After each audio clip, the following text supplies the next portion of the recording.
ऋषिराज सावंत गाडीत बसतो, विमानतळ गाठतो, विमानात बसून बँकॉकच्या दिशेने टेक ऑफ करतो। इकडे वडील तानाजी सावंत यांना हा प्रकार कळतो। पोलिसांची मदत घेण्यासाठी ते फोन करतात। ॲक्टिव्ह मोडमध्ये येतात। अपहरणाचा गुन्हा दाखल होतो। हवाई दल, DGCA आणि सुरक्षा दल सगळेच प्रायोरिटीवर परवानग्या देतात। ऋषिराजचं विमान अंदमानपासून परत पुण्याकडे फिरतं आणि पुढच्या 5 तासात तो सुखरूप घरी पोहोचतो।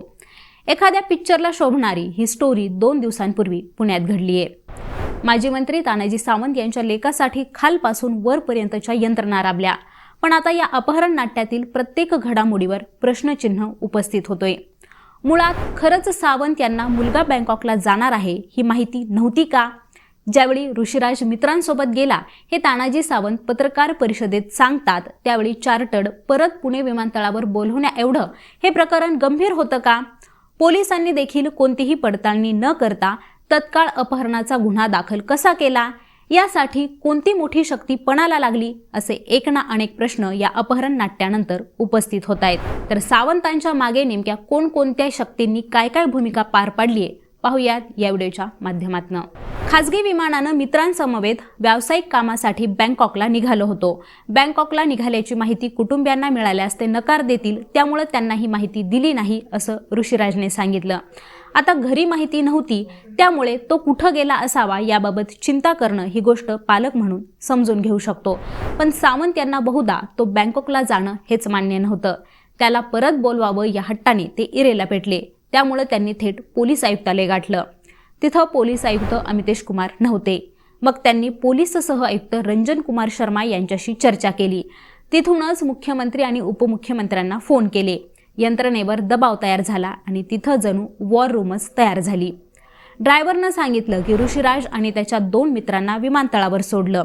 पोलिसांनी विमानतळावर तपास केला असता ऋषिराज सावंत आणि त्याचे 2 मित्र हे बँकॉकला जाणाऱ्या एका खासगी विमानातून गेल्याचं समोर आलं।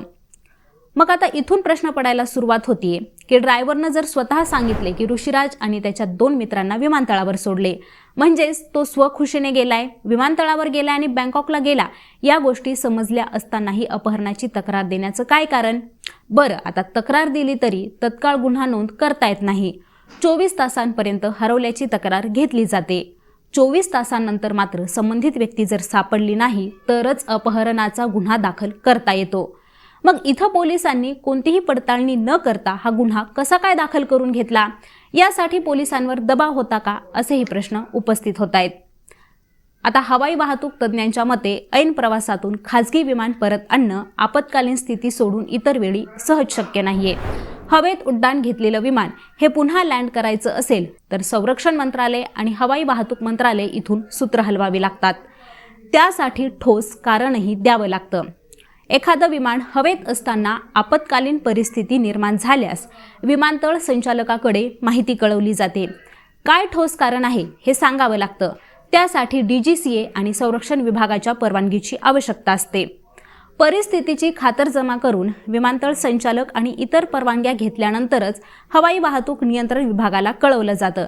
नियंत्रण कक्षाकडून थेट वैमानिकाला सूचना केल्या जातात आणि याचं वैमानिकाला पालन करणं बंधनकारक असतं। त्यामुळं पोलिसांनीच सावंतांना सल्ला दिला असावा की तुम्ही अपहरणाची तक्रार द्या। तपास करणं आणि भारतीय हद्दीत विमान उतरवून परत आणणं सोपं जाईल।